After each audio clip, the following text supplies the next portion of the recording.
Hello, everybody, and welcome to another episode of .NET in the Wild. And I'm really excited to be joined by Katy Ashby.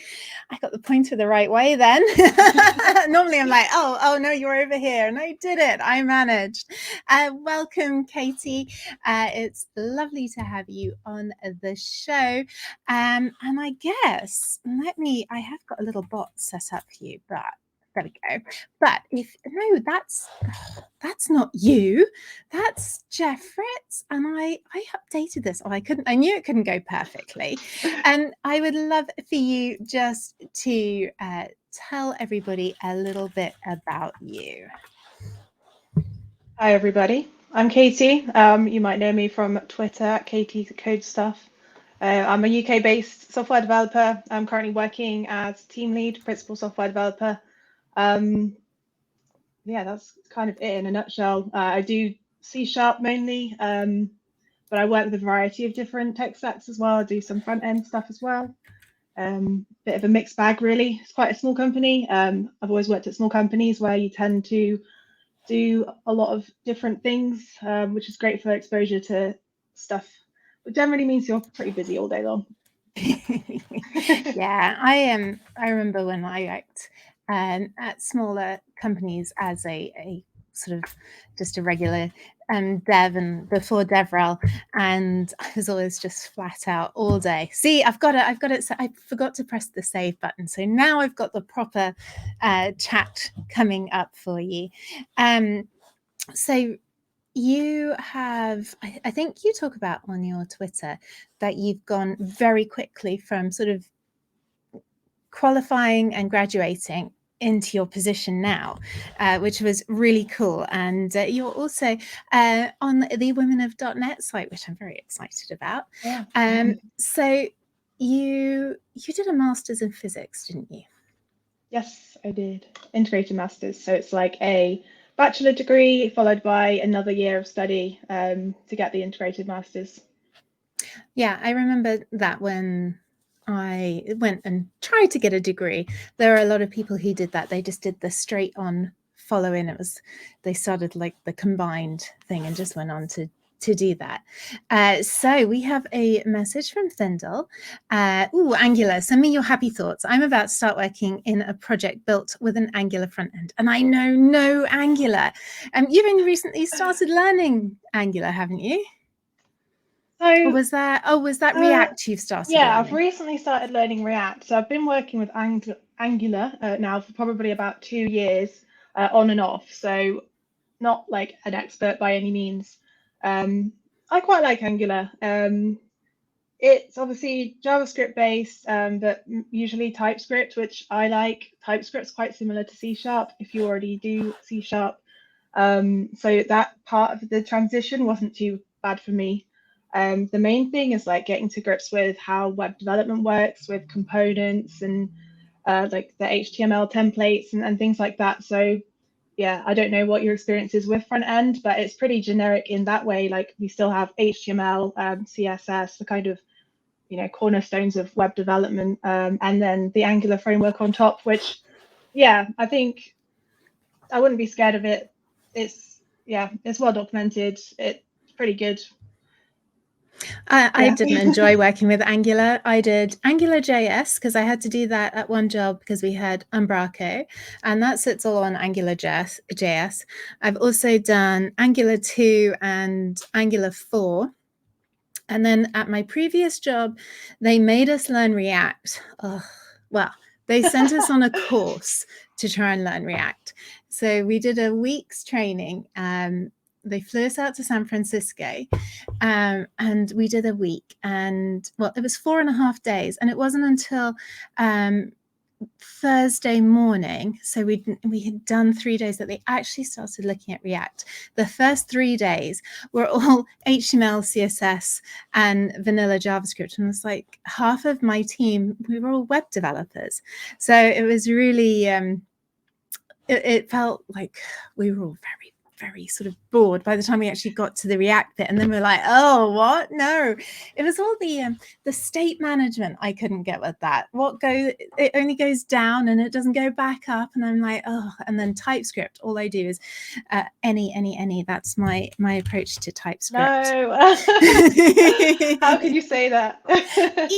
And I do it to annoy anyone who likes TypeScript. Oh yeah, it's great typing until you put any. So it's that's my way of dealing with it. I think it's because I hate writing typings. I had to do that at a previous job, and to write the sort of typings, I wrote some for various open source projects that we were using in our code base. And so I had to go through the whole PR thing to get the typings approved. And it was, PRs aren't always the friendliest places to be. So I didn't enjoy that. And I just really prefer to stick with my C# where all, the types are easily defined and dealt with. So what made you learn React? I wanted to do, let me start again. So with Angular, and front end stuff, I kind of decided to do that at work. There was an opportunity to work on some front end, and so I did it because I'd started off as a back-end developer, and I wanted to have the opportunity to work out, is this for me, or do I like front end, or do I want to be the mythical full stack? So yeah, I kind of jumped at that opportunity when it came up. And I enjoyed it. Fast forward to sort of like more recently, and React is something that I just seen popping up, people talking about it. Seems really popular and seems a bit more well loved than Angular. And Angular's okay. But having just worked with React for a bit, I would say I do prefer it. So it's kind of that, just a curiosity. What is it about? And kind of for me, like, I'm not a web developer at all. I work, like I said, I've worked on backend projects like that usually don't touch the web. So for me, I'm pretty much as novice as it comes to web development stuff. And I've been enjoying seeing the stuff on tech Twitter around it. And React kept popping up. I thought, I'll give this a go. And yeah, it was pretty good. And when I actually finally found some time to commit some serious hours to it, I managed to sort of bring my website up quite quickly, which is just like a sort of front-facing website for my blog, my Hashnode blog. So I didn't have to worry too much about the content because I'd already got it on Hashnode, and it was just, can I display this in a sort of simple way? And I really enjoyed it. It kind of, didn't feel too challenging. But yeah, I do have that experience. Yeah, I kind of see myself as a beginner web developer, but obviously in a way I'm not, because I've been working with code for a long time and a lot of it is so transferable. Yeah, that's the beauty with code. The skills are really transferable. So are you working on like Windows applications then? If you're not working with web, is it sort of all native applications? Yeah, I mean, I've done a kind of variety at my previous job. Worked on a various sort of, one thing was like a Windows service, which just runs in the background doing stuff. The ones that you would install with like a installer and runs on a Windows server or something. And then towards that end, when I was at that company, we like migrated to using Docker and Kubernetes. So then I got to experience all that fun stuff. This channel loves Kubernetes, oh, good. but Kubernetes doesn't love Layla. So the rest of my team, on my team, there's 10 of us. There's 11 of us now since Dan joined. So we have 4 Kubernetes specialists, and we have 6 Java and, I guess it's sort of 5 Java and Spring experts, an architecture expert, and then there's me with the .NET stuff.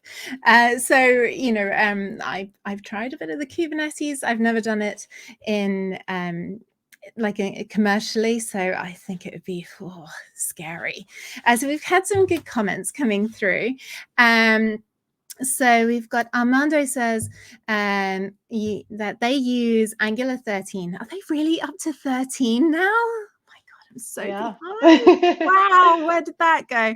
I guess it's JavaScript, so they keep that going. And never too old. Angular in Umbraco has been a pain point for a while now, as it's very old. It is, oh my goodness. In the application I worked on that we used Umbraco, we had a front end like booking system. It wasn't part of the main app. It was like a little subsystem of the overall app. Was built in Angular sort of 4, and then we had the backend in Angular JS, and they're not really relatable. So I was having to load both into my brain, and that really did my head in. I'm kind of lucky. I started off with like Angular 8, I think. It's probably the lowest version. So I think since then, it's obviously there have been changes, but not really noticeable in any way. I do know that Angular JS is quite different, I think. Yeah, it's very luckily, different. I haven't had to touch that. So keep it that way. Yeah.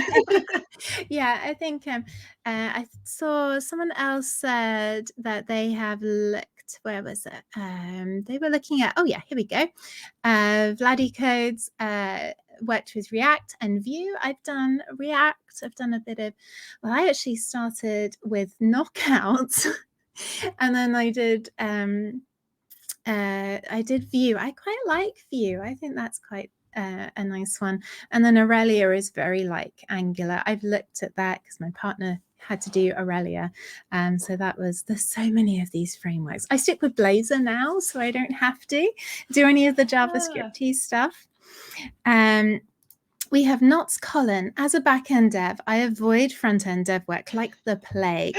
Mad props to anyone who can do both. Yeah, I'm very rusty in the front, and so I used to do full stack. All my sort of developer roles were full stack. And then when I went into developer relations, I mainly went into back-end API development. So yeah, when I try and do front-end, it's not very attractive now. I guess, are you allowed to be creative where you work, or do you get very specific designs? I've seen more of a movement towards there's a web designer or a graphic designer who gives you very descriptive layouts. Do you have any sort of say in it? I've never worked with a company that has had somebody like specifically there to do design. Probably that works against them, but design is obviously a skill set in itself, which I would love to have. I'm working on it, but it's not, yeah, being able to write front end code is not the same as being able to write a beautiful website. Yeah. So that's the bit that I struggle with quite a lot. It's the UX that I find is really difficult. I did do some training, or tried to do some training before I went into developer relations on UX, because we used Bootstrap, so the UI was pretty laid out with Bootstrap, but the UX, that was quite an interesting thing to go into, to see how people use a website and where you should put things and how many click-throughs to get to a certain thing. At that company, they were very interested in minimal number of click-throughs to get through. So I think there's so much to think about when you involve humans using your stuff. So it can really throw it in. We've got a Wiggity Whitney in here. Hey, Whitney, how are you? I should give Whitney a shout out. Whitney is on my team and has just started streaming. She's done 2 now. And Whitney, and I'm very excited that she started doing that. Speaking of sort of social things, Katy, you joined Twitter. Was it only sort of last September? Yeah, I joined on the 13th of September last year. And you have skyrocketed on there. So, what are your plans for this huge community that you're building? What do you see that developing into? I don't know, because I obviously did not anticipate this. There is not a team of people behind the scenes running my account. It's just me, just being slightly addicted to social media, it would appear. But yeah, it's been really fun. It's been, I don't know, enlightening. Like, I've never had the opportunity to speak to so many different developers and all different industries and all different experience levels. And it's great to see that I have something to offer that other people find interesting or useful. And I get the same from other people on there as well. Like I've learned a lot just by scrolling through, learning new stuff. I learn new stuff about C# all the time. Generally, when I see something, I'm like, oh, that's cool. I'll retweet it because I think, you know, other people should see this. But yeah, now I've got like this Twitter account where I've managed to get all these followers. I'm really grateful for everyone who's followed me. I don't know. I feel like maybe the sky's the limit. We'll have to see. It'd be cool to, I don't know. I'm waiting to see if any opportunities do arise. I'm quite cautious. I'm not going to just jump on anything that appears in my inbox. But yeah, it's quite exciting for me. So do you see, you've spoken at a meetup, haven't you? So do you see doing like maybe more conference talks?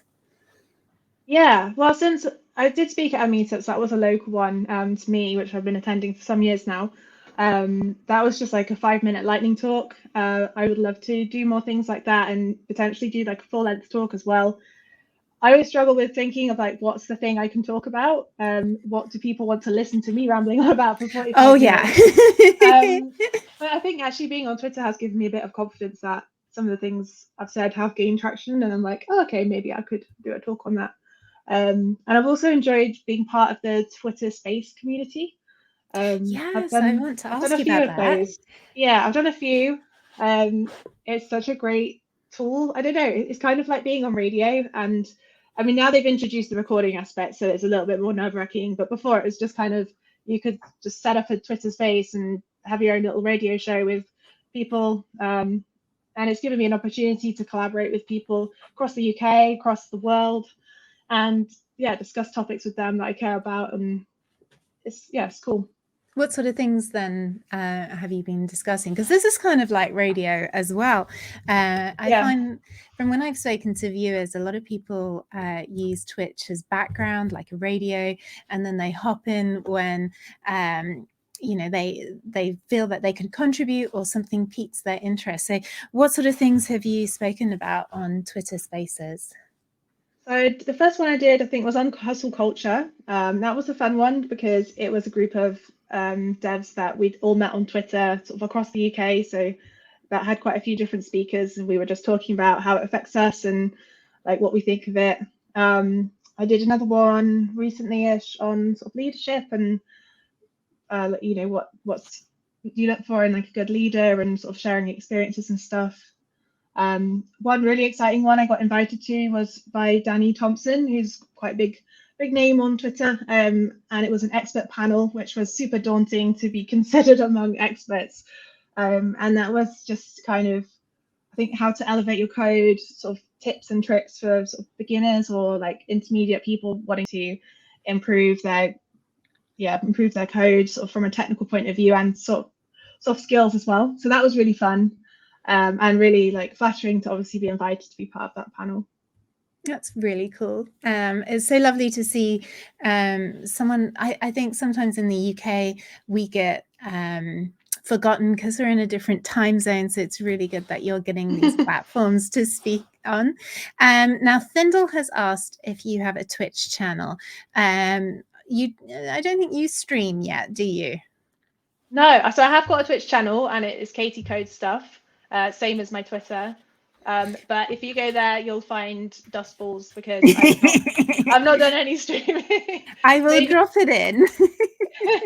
Maybe this is the beginning of my my Twitch career. You never know. You never know. See how it goes. Oh, Thindle went there and said it was very empty. Sorry, I told you. Excuse me. I keep toying with the Twitter Spaces, and then I'm like, what would anyone want to listen to me talk about? Yeah, I've got hundreds of hours or thousands of hours on Twitch where I ramble about all sorts of things, and circling back to you were unsure of what you would speak about at a conference. I think that's how most speakers feel when I've spoken at conferences all over the world. And I think I still get to the point where, what am I going to talk about? Who would want to listen to me? So that feeling never goes away. I think you have to find something that you find interests you. I quite like, this is really sad, I quite like HTTP client factory, and you know, all the stuff around that. I quite like that. I think it's kind of cool.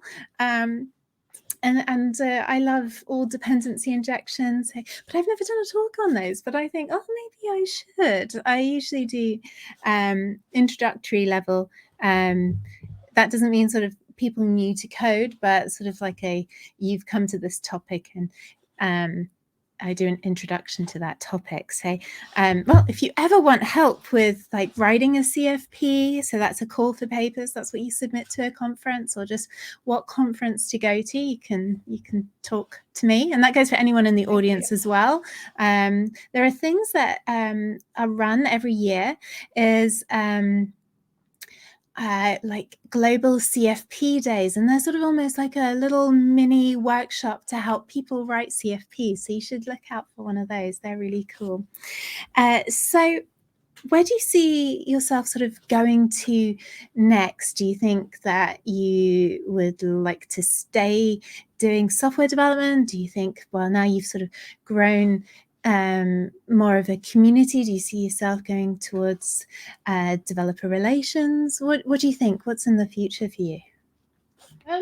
So developer relations is something I found out existed on Twitter. I've never heard of it before. I don't know if anyone else has. I mean, in the UK, I've never heard of it. I've never seen it pop up on job listings. I feel like it may be more popular in America, or maybe even just springing up now.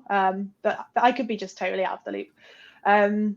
But yeah, I guess that's kind of a role where you're supporting developers and sort of using like Twitter and stuff, isn't it? It's very varied. So I've been in developer relations for 4 plus years. Ignore everything I just said then, because oh no for a long time. So I think it can be different things depending on which company you're at. It can mean different things to different people as well. So I think in some cases you work directly with a community, a specific community. Other ones you are sort of evangelizing a product. So when I worked at Twilio, that was very much more evangelizing Twilio. So I would be speaking about Twilio and tweeting about Twilio, blogging about Twilio, all the things.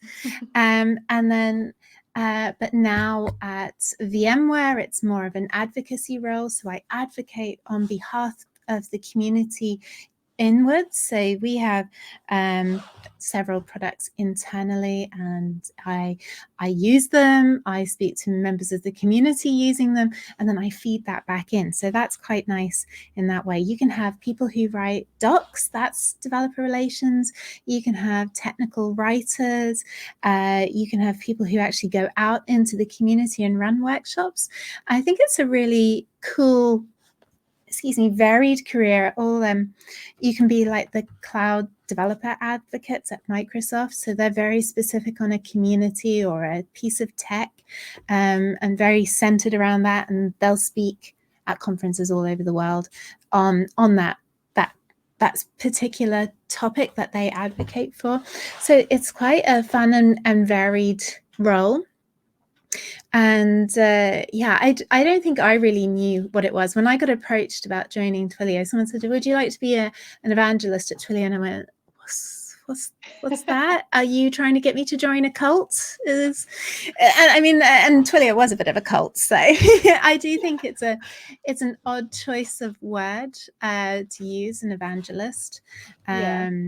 So people, when I said, oh, I'm a developer evangelist, people would be like, I didn't know you were religious, Layla. And that was all very strange. So yes, Thindle, bring the gospel. You can talk as an ordained minister. So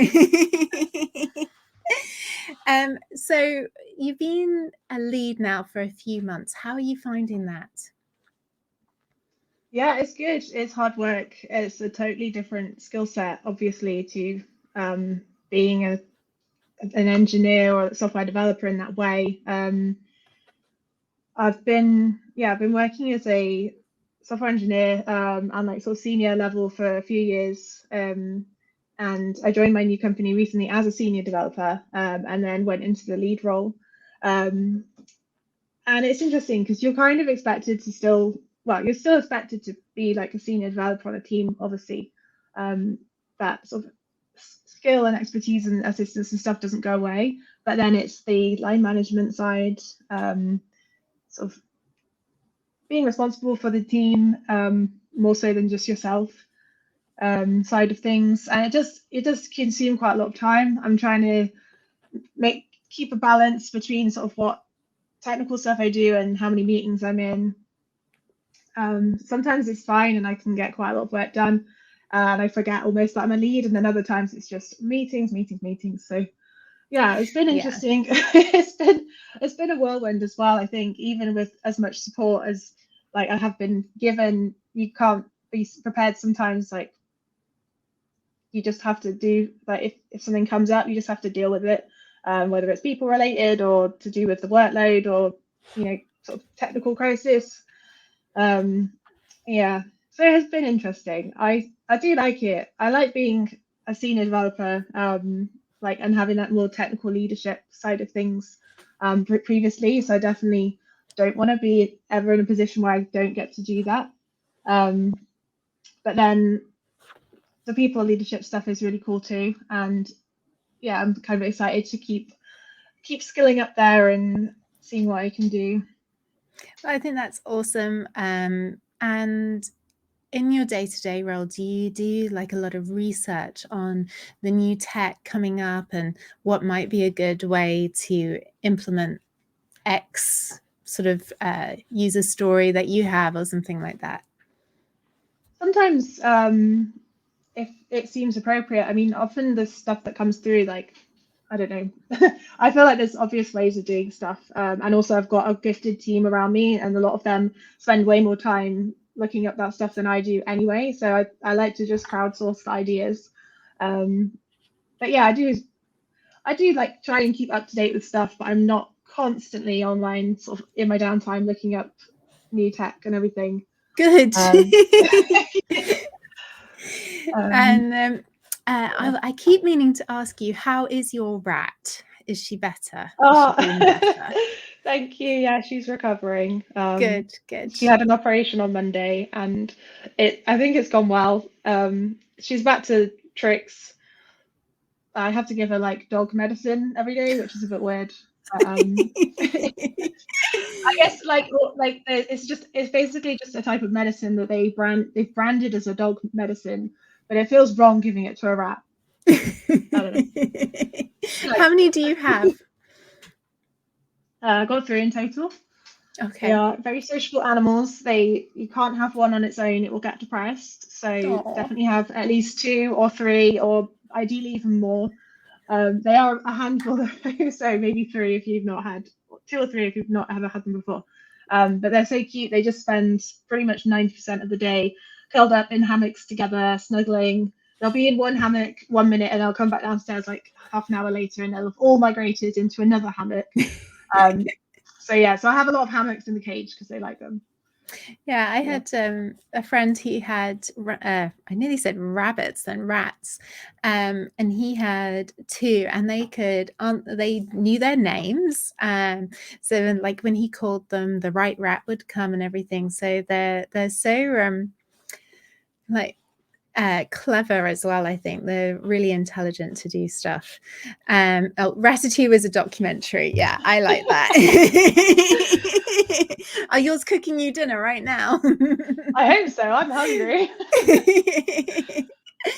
I just saw a term from Thindle, actually, just saying I think Microsoft used to call them evangelists, and that's where a bad rep came from, because those evangelists that Microsoft used to have were very much pre-sales, and they're not pre-sales now, so they rebranded all of the evangelism at at Microsoft, and then the cloud advocacy came out of it, and then most of their DevRel are PMs. So like Jeff Fritz, he's DevRel, but he's a PM on the community team and things like that. So they changed it now. So you've got a lot of people interested in your rats now.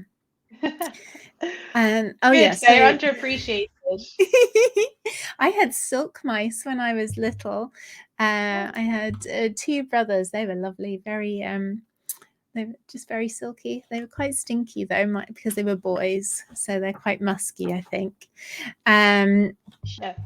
So we've got a CLW in here, and speaking of an evangelist, hello Corey, how are you? And we haven't given Thindle a shout out either.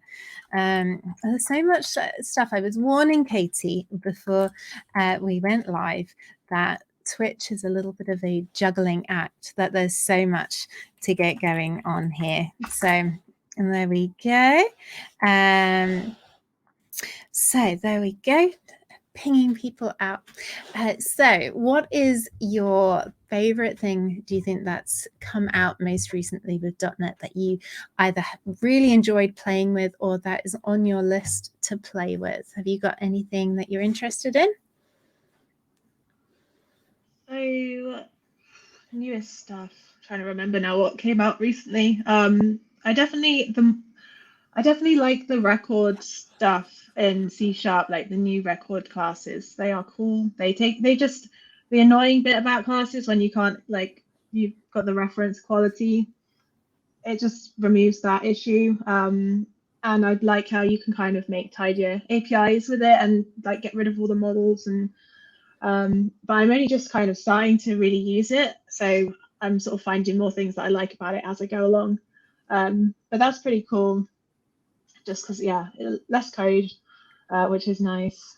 I keep meaning to play with those, and I never get around to it. And then I'm like, oh, well, if I make it a record, I lay you odds I'm going to need to upgrade it into a class. I know it. I think as a DTO between a view and your entities, I think they could work really nicely there. So if I do some sort of more full stacky stuff, I might use them there. And I guess a really nice way for you to transfer data out of your Angular apps and things like that. So that can help a lot. Let's see. Thindle says that he loves all the new pattern matching that keeps getting better and better. I just need to remember using it. I know, like when you declare properties on a class, I'm like, I never remember to use a chunky arrow to point off to things, you know. And every time I read someone else's code where it's used, I go, ooh, that's clever. Me too. But how do you use that? I never remember. Like, how do you go about retaining all the knowledge, Katy? Because I always have to Google the system.text.json stuff. Every time. I mean, I still use like the Newtonsoft stuff. Like, sorry, I know that I think it's been deprecated now, probably. But yeah, I mean, I don't know. I mean, I feel like what I really like about C# is I feel comfortable using it, so I can sort of knock out a lot of code without having to Google stuff, and then tidy it up later. But obviously there's things where I'm like, how do I do that? And things I don't use very much, like say like delegates, to be honest, I don't really ever use them. If I needed to use one right now, I'd have to go look that up because I've not remembered that. In expressions and stuff like that. So Ed Charbonnet, folks, if you want to learn about how to use delegates in a really good way, he came on my stream last year and showed me all these whizzy ways to make your own custom delegates, and it went in this ear and I mean, it is cool, and I do get the usage, but I also just prefer sort of simple code. From like a readability standpoint, it's better. For remembering what the hell this does, it's better. So that's kind of my ethos. That said, I do really like using link and expressions and like lambdas and stuff, which maybe some people struggle with, but I just love them, so I use them a lot. Love link. Love Yeah, it. I always look out for it. Like when I'm interviewing people, I've seen examples where I'm screaming out and like just use link, and then they write this whole loop. It takes for ages, and I'm like, come on.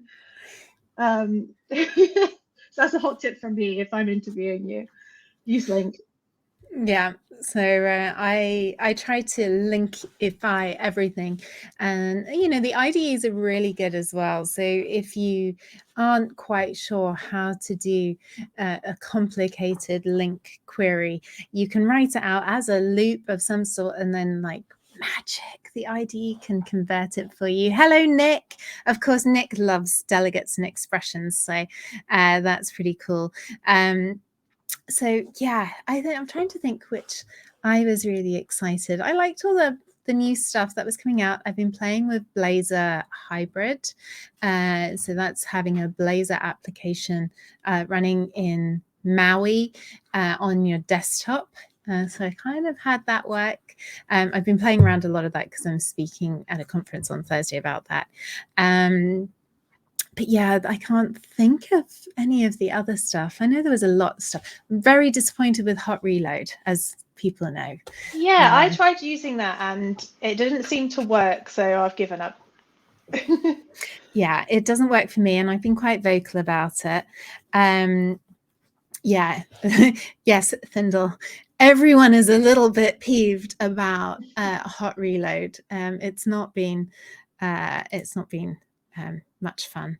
And yeah, you see, even Corey says Hot Reload doesn't work for him either. It's and then you just end up spamming the button, and you're like, I just restart the program now. It's so fast these days anyway. It doesn't take long to get back to where you were. But yeah, Hot Reload was definitely a disappointment. Yes, and that was one of the things I was looking forward to. Yeah, and it was like shrouded in controversy, wasn't it? Because it was meant to be going out to the Visual Studio Code as well, I think, and then it got pulled. So yes, and it was going to be only Visual Studio. There was a whole big hoo-ha about that. It wasn't one of Microsoft's best moves with that, but they've sorted it. Well, they put it back in the code base. They seem to have broken it somehow, but hey ho. I would love to know, Katy, how you learnt to code. Is it something you covered in your degree? Because I'm so interested in what brings people into coding, and in particular C#. So can you share something about your journey? yeah, I have started like a blog series, although I only did part one, kind of covering this. But yeah, my journey was slightly less conventional, although whose journey is conventional really. But yeah, I guess probably my first proper taste of coding was in my physics degree. Although I did, as a child, when I was about 8 years old, I did technically have a website which I wrote with HTML4 and CSS, some version. And PHP. As a child, I did this, so I love that. I remember I spent years updating this website. So probably I should say that was the start of my development career. Although I never ever saw it like, I don't know. I never. It's one of those things you look back now and I think, well, duh. Like I should have known at the time that this was my destiny. But I just completely discounted it. I thought, no, I was just a nerd, like as a child, and went along my way. And then yeah, I chose physics, studied at the University of Nottingham, did my 4-year MSci, and just yeah, part of physics, like most physics courses, is the scientific programming, which you use it for obviously things like data analysis, drawing graphs, like finding lines of best fit, stuff like that. So I did it in MATLAB, which that's pretty much all the coding I did at uni was in MATLAB. And it's very basic. I don't know. It's a bit like a kind of even more basic JavaScript type thing. It doesn't have any you don't explicitly define any types. And I didn't really know anything what I was doing. Like I didn't know how to optimize code. I just sort of wrote it start to finish. Every variable was called X, Y, and Z. But yeah, but I really liked it, and it was always those projects which I kind of enjoyed. And I sort of sometimes went the extra mile. I actually would make like a little UI in MATLAB where I could like press buttons. And bear in mind, this is like a Windows 95 style window that it creates you like grey square buttons. There's no styling or anything, but I was there like, oh, look at my UI. I'm so good. So that was my physics coding experience. And then when I finished my master's, well, I guess during my last year, I decided that I didn't want to pursue a PhD, which had previously always been my goal. And I sort of had a change of heart and thought, no, I want to work now. What should I do? So I did apply to a few like more sort of physicsy roles, a few more like engineering roles, and then also software, and thought, well, I'll try. I had the benefit, obviously, of being a graduate and being a physics graduate, so that's a STEM degree. They do have transferable skills, so I managed to find like courses which offered that training sort of from the ground up. They didn't need you to have like prior experience. They just wanted you to have a STEM degree. So that's what I ended up doing basically, is a graduate scheme for a company who trained me. And when I got there, they said, right, we do C#. So I started doing C#. It wasn't really a choice in that way, but I'm really glad that I did because I really, really like it. Did a few other things there as well, like C++, Python, what else? JavaScript. And then I started doing a bit more of the front end stuff, like as I said before, like as my career progressed, I kind of did a bit more front end, Angular and TypeScript and everything. So yeah, that's kind of my journey really. I don't know whether to class it as self-taught or not, because I was like supported, but then it's sort of just mainly just on the job, get it done. Yeah, look it up. It's hard to define what self-taught is, really, I think. So I would say I'm self-taught, but then a lot of people help me on my way as well. So it's a difficult thing to classify, I guess. And I'm intrigued a little bit more about your physics. What made you go and do a physics degree? I don't know. Well, I liked the sciences at school. I liked maths. I also I pretty much liked everything that I did at school, to be honest, apart from PE and RE. So yeah, so I had I think quite a lot on like what I wanted to do. I definitely wanted to do a degree. That always been my sort of like life plan since a child, and do university. And yeah, I think I just liked the challenge that physics presented to me. It was the hardest one for me, like the hardest science. It didn't make sense. Like the other ones, like made more sense to me, and for some reason, I decided that I wanted the challenge of physics. And it was a challenge. It was very difficult. And please don't ask me any physics questions because I've forgotten so much of my degree now. It's fine. I have forgotten all of mine. So, oh, thank you. As I told you previously, I did maths and physics with astrophysics in my first year. And I did that because I said in my high school yearbook that I wanted to be the first woman on Mars. The dreams we have as children. And then I soon realized we didn't really have, I'm going to age myself terribly now. We didn't really have computers in our physics lab. We had to do everything. We were told like we had to use pencils in case stuff went over it. I actually wanted to go and be a vet. But I ended up in ER or A&E when during my GCSE physics chemistry, because I got sodium hydroxide splashed into my eye. So yeah, that was great fun. And then at school, I was a physicist of the year. And so I was like, oh, okay, I quite like physics. And I've always been very good at maths. And then I was like, oh, I love space. So the astrophysics, got there. I hated everyone on my physics degree. The labs were on a Friday afternoon. They put the labs on a Friday afternoon. We're like, oh.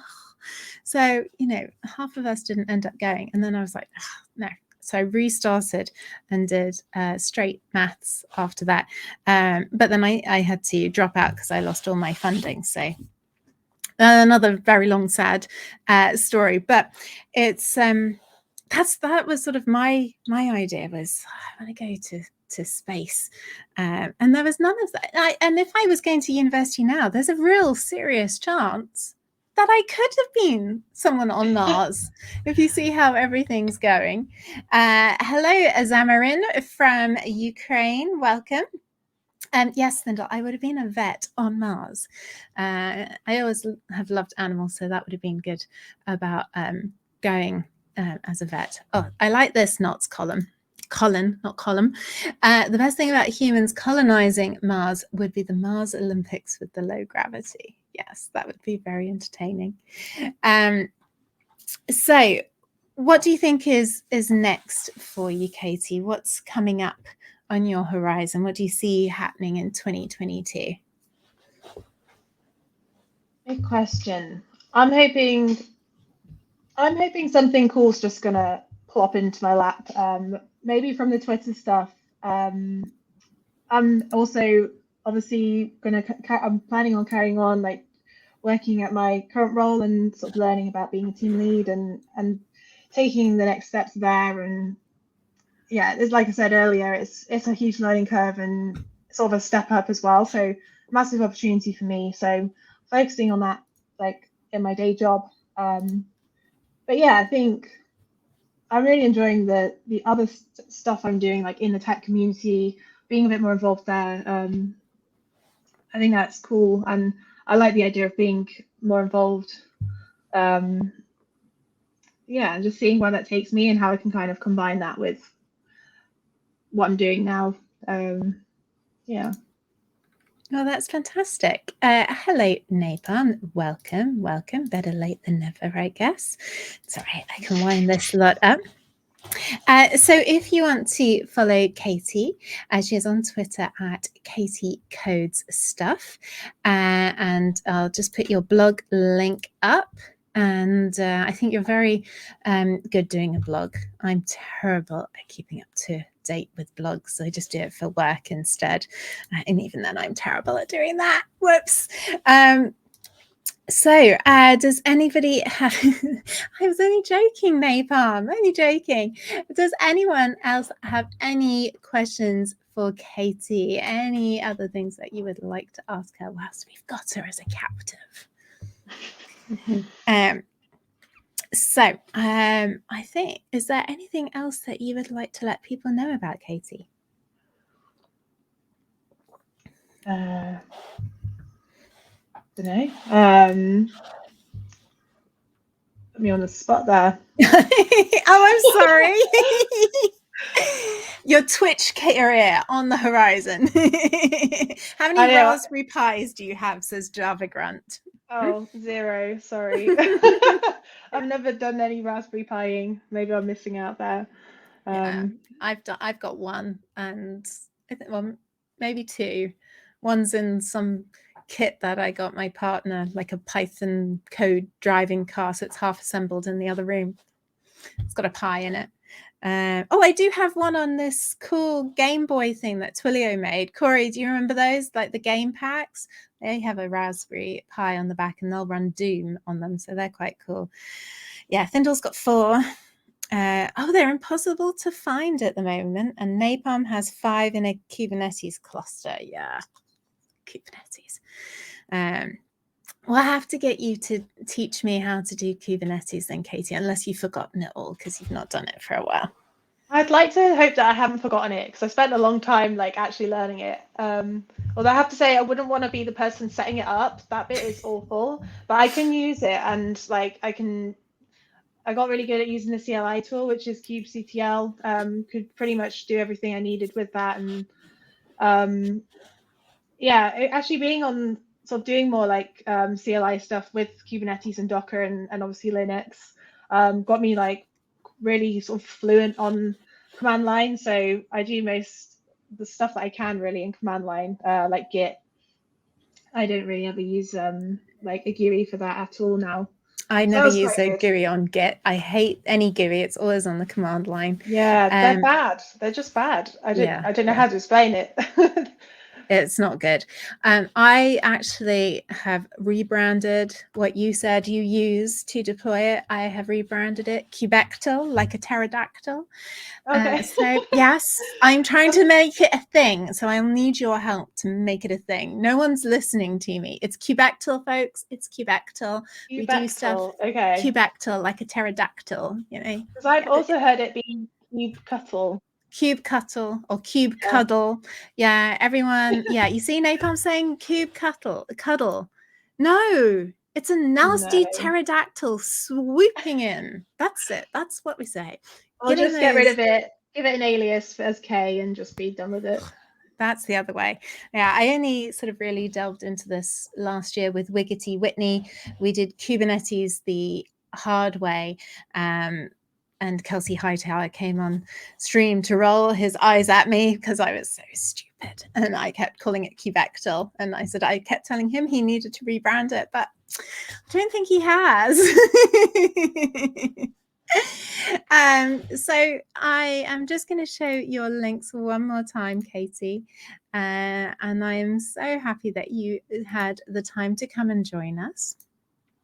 And hopefully we'll get to see you on Twitch a bit more. You're welcome to come and code something with me anytime you like. If you want to have a go at doing it, it can be like quite daunting when you come on the first time and on your own. So if you want to come and hang out on the craziness that is my actual coding stream, you are more than welcome. You can just ping me. That would be cool. I like the sound of some of the stuff you said, like about doing Blazor, because that's something I tried.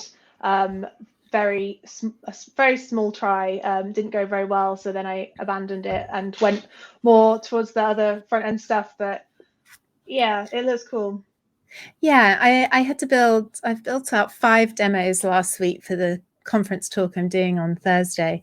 So I've been doing pre-rendering, ahead of time compilation, various other little things that go on in it. So I'm hoping it will all go well on Thursday. And hello, baby Luna. And Ks27 wants to know if you play video games. I don't play video games very regularly. I have been known to enjoy the odd video game. I used to really love Sims, but I haven't played that in a long time, to be fair. And I've sort of probably nowadays I prefer more like multiplayer things that like me and my boyfriend can sort of play just sort of together on the couch for an evening. But yeah, when I was a teenager, I used to be a bit more into like Xbox and playing Call of Duty and stuff, but I don't have those cool credentials anymore, I'm afraid.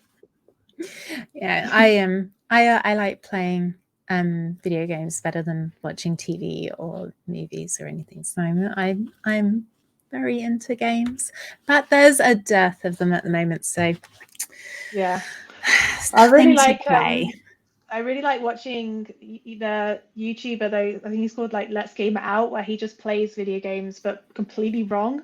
So I love just watching that. If you haven't heard of him, they are really, really funny. So I tend to do that. To have a look. I'll have to go and have a look and see. I've not heard of them.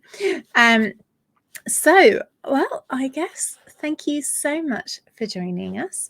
And there's one last thing, Katy. The guest always gets to choose who we go and raid. So I'm going to bring up the screen and I'll explain what that means. So we can go and have a look. So let me share my screen.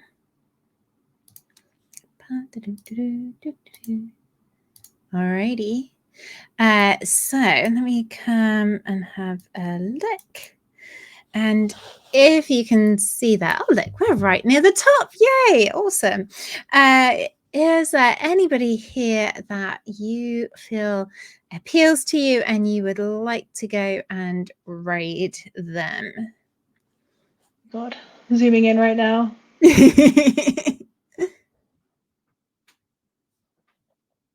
There's a lot of Unity gaming on there. We got One Line. They might not be on the phone. They might have come off the phone. Of course, there's an advert there. So One Line does Blazor. Who have we got? We've got quite a lot of gaming going on. I like the look of that one, Chillin' Game Dev Alive, whatever that is. Which Picture, that one in the middle. With this a person, one? the person Yeah. with like green hair. Oh, wowzers. Okay, let's have a look. Let me get rid of that one. Alrighty, let's go and raid add coding. Let me grab that and we'll kick that off. And we can go and give Adele a good old hello. So let me stop that. I'll kick that off. Because it's been a little bit finicky recently. So let me go and hello. There we go. I'm having to have like a gajillion windows open at the moment. And where are we going? Raid. There we go. Perfect. I shall kick that off. And I will say thank you so much for joining us, Katy. It's been an absolute pleasure. I'll just pop your link, the little bit about you up there again. And yeah, we'll head on over and raid. And yeah, thank you so much for being on the show.